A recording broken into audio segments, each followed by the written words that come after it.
Look at these people. Look at these prices, man. Look at these prices. $11.99 for a bag of frozen chickens. Oh my God! Listen, guys, man. I mean, everybody's prices are just skyrocketing. People, the corn, it's fucking corn. $9.99. You're buying corn, man.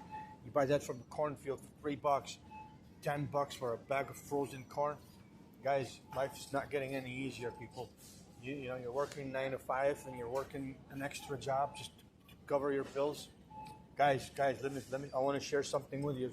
If you want a way around this stuff and you want to be able to afford all this and not bring the calculator with you, I found a side hustle that allows me to work around my full-time job, all right, and only make 10 times as much as you make working your full-time job, okay? If you want to learn more about the side hustle, you check that LINK in the bio or comment yes in the comments and I'll send you all the info.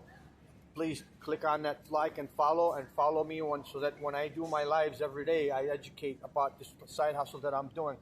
And you would learn from it before you decide if this is right for you. But I think in person, I think this is right for everybody, all right? The side hustle would help you quit your 9 to 5 job and get on board and start making some good money, you know? And I don't have to pay credit cards, guys. I got cash here. I pay cash now, all right? That's the side hustle. That's what it does for me. I pay cash and I don't have to worry about credit cards. And I have to worry about these stinking prices, and I have to look at them and start doing my calculator. So check out the LINK in the bio, watch the videos. All right, if you're interested, comment, email me, and I'll get back to you and I'll help you out. Join the successful team here. All right, get on board, guys. Get on board.